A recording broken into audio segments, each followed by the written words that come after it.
더마카와 함께 시선 집중의 문을 열겠습니다. 어서 오세요. 네, 안녕하세요. 더마카입니다. 오늘 처음 인사를 남겨주신 분들이 좀 있습니다. 일단 수경님, 안녕하세요. 매일 눈팅만 하다가 오늘 처음 참여합니다. 라고 좀 수줍게 인사 남겨주셨고요. 네, 어서 오세요. 네, 그리고 태영님, 처음 참여합니다. 경기도 용인인데요. 비가 많이 옵니다. 여러분들 모두 다 빗길 안전운전하세요. 라고 인사해 주셨습니다. 네. 그리고 이 댓글은 제가 촌철님들에게 힘을 좀 얻으려고 고른 인사입니다. 다 듣고 제이비가 한마디 하지 않기를 바라면서 소개를 좀 하겠습니다.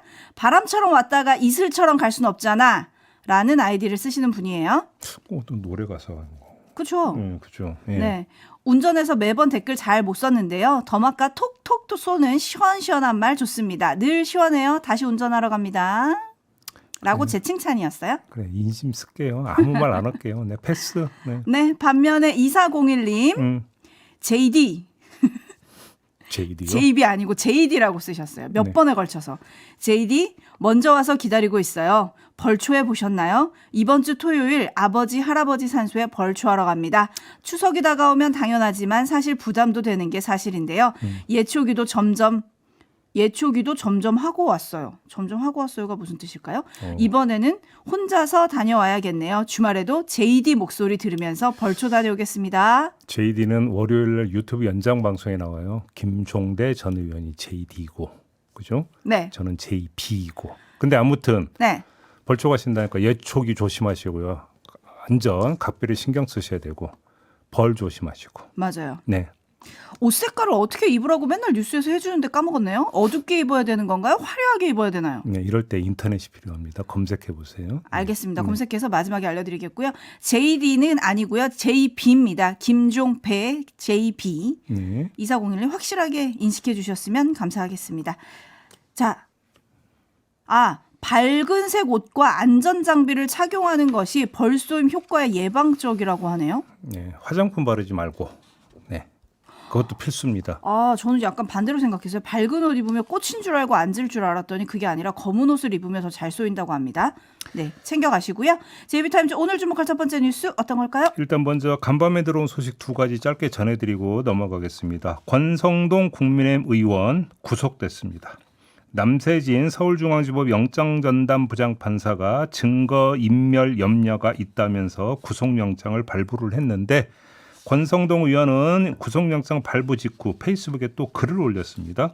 수사가 아니라 소설을 쓰고 있다 이렇게 주장을 하면서 빈약하기 짝이 없는 공여자의 진술만으로 현역 국회의원을 구속하기에 이른 것이다라고 주장을 했는데 진술 말고 여러 물증 나오지 않았었나요? 어제 관봉권도 등장했던데요. 네, 그러니까 이 소식 전해드리고요. 그 다음에 더불어민주당 윤리심판원이 어제 회의를 열고 조국혁신당 성비 사건 관련 2차 가해 논란을 일으킨 최강욱 전 의원에 대한 징계 결정을 했습니다. 당원 자격 정지 1년에 징계 처분을 의결을 했는데 당직자로서 품위를 손상하고 당 윤리 규범을 위반했다. 이렇게 판단을 했다고 합니다. 자, 이 두 소식 전해드리고 자세한 평가나 이런 건 유튜브 사법어때 시간에 한번 좀 해보도록 하겠습니다. 그 전에 하나 질문이 있는데요. 파란 대문님이 국민의힘 자당 의원이 구속됐으니 이제는 사법개혁한다고 하지 않을까요, 제이비? 라고 물어주셨네요. 근데 사법개혁의 포인트가 다르겠죠. 그죠? 네. 네, 그렇겠죠. 제이비타임즈 다음 주목할 뉴스 오디오로 먼저 만나보시죠. 더불어민주당은 국회 대정부 질문에서 내란 공세에 나섰습니다. 특히 헌법재판소의 윤석열 전 대통령 파면 결정 사흘 뒤 조희대 대법원장과 한덕수 전 국무총리가 만났다는 제보를 언급했습니다. 모임 자리에서 조희대 대법원장이 무슨 얘기를 했냐? 이재명의 사건이 대법원에 올라오면 대법원에서 알아서 처리한다 라고 했다고 합니다. 이 주장의 진위 여부는 확인되지 않았는데 부승찬 의원은 사실이면 사법부가 대선판에 뛰어든 희대의 사건이라면서 수사가 이루어져야 한다고 주장했습니다. 김민석 총리도 충격적인 내용이라며 사실이라면 국민 신뢰에 치명적인 상처를 줄 것이라고 밝혔습니다. 진위가 정확히 밝혀지는 것이 좋겠다 하는 생각이 드네요. 대법원은 부 의원의 주장에 대해 별도의 입장이 없다고 밝혔고 조희대 대법원장의 출퇴근 촬영을 허용하지 않기로 했다고 공지했습니다. 네, 이걸 좀 정리를 해야 될 것 같은데요. 부승찬 의원이 제기한 의혹은 이번에 처음 나온 게 아닙니다. 지난 5월에 서영교 민주당 의원이 국회 법사위 회의에서 제보받은 거라면서 공개한 바가 있었습니다. 그때는 조희대, 한덕수, 정상명, 김충식 4명이 만났다고 이렇게 주장한 바가 있었는데요. 그때 공개됐던 오디오 잠깐 들어보시죠. 4월 4일 날 윤석열 판결 선고 끝나고 4월 7일인가 4월 10일인가 15일인가 그 발언이 정확하지 않았어요. 그때 지금 조희대 대법원장하고 정상회의하고 그다음에 김충식이하고 한덕수하고 목적 대의원이 많아고 점심을 먹었다 이러지. 그 자리에서 조희대로 간 말을 했다는 거야. 이재명 이 사건 대법원에 올려오면 대법원에서 알아서 처리한다. 네, 이때 천대엽 법원 행정처장은 하늘이 두 쪽 나도 대법원장님은 그런 분이 아니다. 이렇게 전면 부인한 바가 있었는데요. 아무튼 다시 어제 그 본회의 대정부 질의로 넘어갑시다. 부승찬 의원의 의혹 제기는 5월에 제기됐던 내용에서 사실 더 나간 내용은 없습니다. 반복이라고 좀 봐야 될 것 같은데요. 그래서 그 자체보다 오히려 저는 여기에 주목을 했는데 김민석 총리의 대답입니다. 진위가 밝혀지는 것이 좋겠다라고 했는데 자 이게 의례적인 그냥 대답인 것인지 아니면 여기에 좀 무게를 두고 대답을 한 것인지 다시 말해서 이렇게 되면 어떻게 되는 겁니까? 진위를 밝히는 후속 조치가 필요하다는 뜻이 여기에는 깔려 있는 거잖아요. 그러면 그것과 관련된 뭔가를 추가로 시행할 수 있다는 이야기인 건지 이게 궁금한데 우상호 정무수석이 어제 이런 말을 했었어요. 대통령실은 대법원장 거취에 대해 논의한 바가 없고 앞으로도 논의할 계획이 없다. 이렇게 언급한 바가 있었는데 자 우상호 정무수석의 이런 발언과 김민석 총리의 국회 그러니까 대답은 결이 다른 것인가 아닌가. 그거는 결국은 김민석 총리의 국회 답변이 의례적인 성격의 답변이냐 아니면 뭔가 의지를 갖고 한 발언이냐 이거에 따라서 달라진다. 이렇게 정리를 해야 될 것 같습니다. 네, 황소뭉치 님이 참 희대의 대법원장 이름값 하는 것 같습니다. 라면서 9일 만에 결론 내린 것이 까마귀 날자 배 떨어진 격이었는지 살펴봐야 할 것 같습니다. 라고 올려주셨고 7725님 알아서 처리한다는 게 무슨 뜻일지 궁금합니다. 반면에 짱구님 사실이라면 이라는 가정보다는 확실의 증거가 있어야 더 명확할 것 같습니다. 그렇습니다. 라고 올려주셨는데 그 확실한 걸 찾으려면 수사할 수밖에 없을 것 같은데 일단은 그러니까 이 네 사람이 진짜로 만난 것인지 기초 사실 관계부터가 좀 확인이 돼야 되는 것이죠. 그렇죠. 그렇죠. 네, 수사가 될지 좀 지켜보도록 하고 최근에 그 여당에서 나오는 사퇴 요구들에 대해서 조희대 대법원장이 한 말이 어제 보도가 된 게 있습니다. 네. 사법부는 사법부 일을 하면 된다. 이렇게 주변에 얘기를 했다고 해요. 맞는 말이죠. 네. 맞는 말이죠. 그 얘기가. 그리고 대법원 관계자는 외부 압박으로 대법원장이 사퇴해서는 안 된다는 의견을 형성하고 있고 이런 의견이 대법원장한테도 갔고 대법원장도 같은 생각을 가지고 있다. 이런 얘기들을 언론에 했던데요. 사법부가 사법부의 일을 하기 위해서는 뭐가 되는 겁니까? 오로지 법률과 양심만 봐야 된다. 그렇죠. 이 이야기가 되는 것이죠. 그렇죠. 네. JB타임즈 다음 주목할 뉴스는요. 내란 특검발 소식인데요. 강호필 전 지상작전 사령관이 지난해 9월부터 12월 사이에 노상원 전 정보사령관과 20여 차례 통화한 사실을 확인을 했다고 합니다. 대부분 노상원 전 사령관이 먼저 전화를 걸었다고 하는데 자 이때 이 시점에 좀 주목해 볼 필요가 있는데 노상원 씨가 본격적으로 계엄 실무를 실행하던 때입니다. 지난해 9월부터 문상호 당시 정보사령관과 현역 정보사 대령들에게 특수임무요원 선발을 지시한 바가 있었고 이 무렵부터 계엄 선포 당일 사이에 서울 용산구 한남동에 있는 김용현 당시 국방장관 공관을 20여 차례 방문한 적이 있었습니다. 되게 바쁠 때, 계엄 관련으로 되게 바쁘실 때 하필이면 그때 강호필 전 사령관과 20여 차례 전화통화를 했다. 그것도 노상훈 씨가 먼저 전화를 했다. 이런 이야기가 되는 건데요. 두 사람은 도대체 어떤 관계이기 때문에 그랬느냐 이걸 봐야 되는데 강호필 전 사령관은 지난해 9월 초 지작사령관 직무대리를 지낸 뒤에 10월 4일부터 지작사령관에 임명이 됐는데 두 사람이 어떻게 되는 거냐면 강호필 사령관이 2013년부터 15년까지 대통령 경호부대인 수도방위 사령부 1경비단장을 지낼 때 노상원 전 사령관이 청와대를 경호하는 군사관리관이었다고 합니다.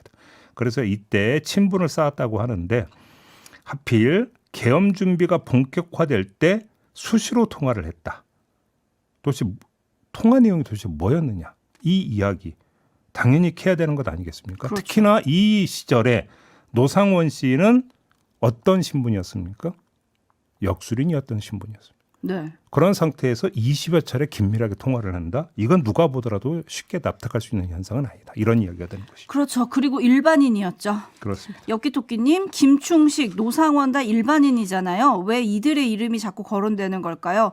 하긴 건진도 명태균 씨도 다 일반인이긴 했죠. 라며 세대를 흔든 사람들의 이름을 좀 읊어주셨고요. 어떤 분은 이게 내란의 밤이라는 드라마로 나올 것 같다. 등장인물이 많은 역사 드라마? 아, 예. 옛날에 MBC 라디오에서 유명한 역사 라디오 드라마가 있었거든요. 뭐요?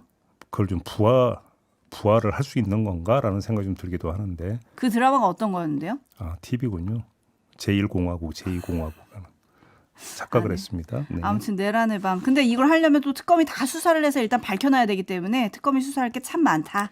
이렇게 정리를 하고 MBC 라디오 옛날에 참 삼국지 재밌게 드라마 방송했었는데 넘어가겠습니다. JB 현실로 돌아오시고요. JB 타임즈 다음 주목할 뉴스는 어떤 걸까요? 어제 국회 법사위에서 간사 선출 안건을 놓고 여야가 충돌을 했습니다. 국민의힘 의원들은 퇴장한 가운데 표결에 붙여져서 10대 0으로 나경원 의원 간사 선출안이 부결이 됐습니다.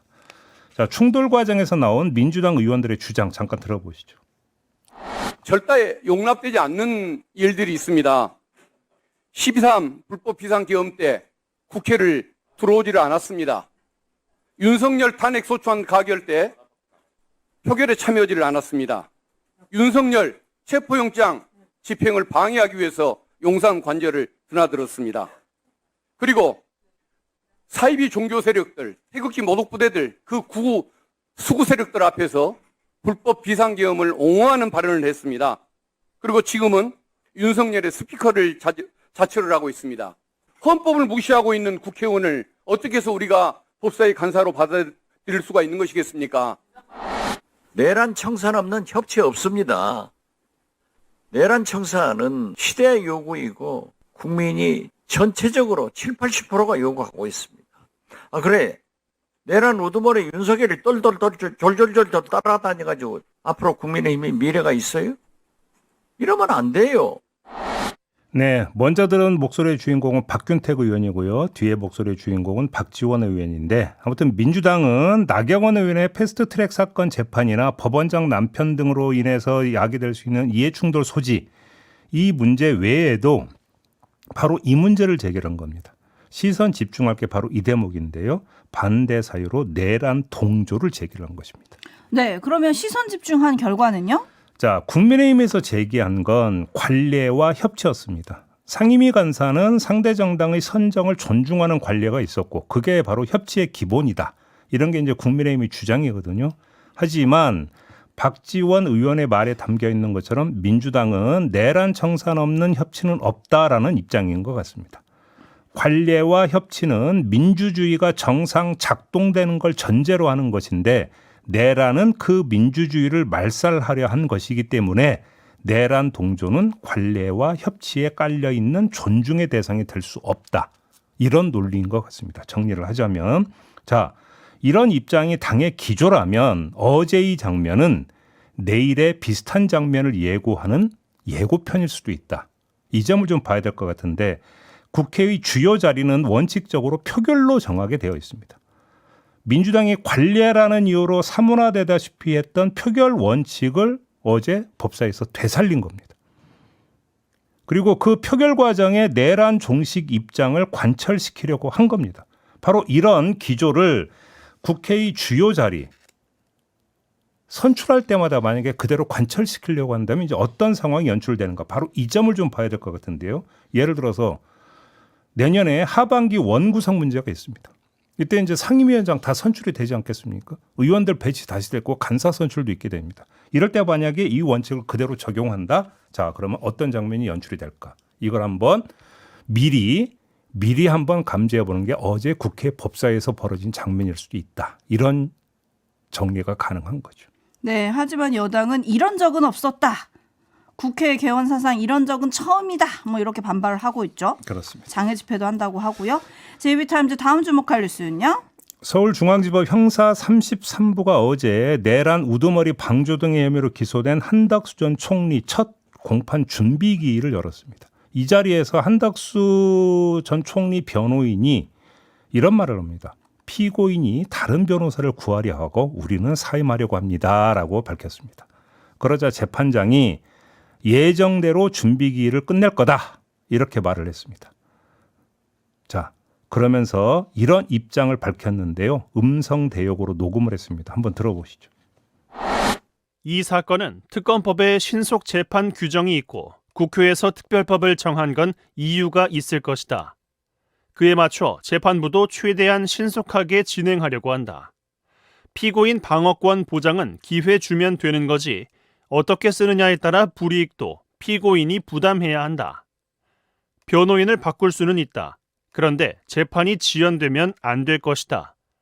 그에 따른 불이익도 피고인이 부담해야 한다. 네, 평가는요? 자, 이건 분석하고 말 게 없습니다. 이게 정답이죠. 국회에서 특별법을 정한 건 이유가 있을 거라고 했는데 그 이유는 뭡니까? 국민의 명령이었기 때문입니다. 법원은 법을 적용하는 곳입니다. 법이 정했으면 그에 맞춰서 재판을 진행하면 되는 겁니다.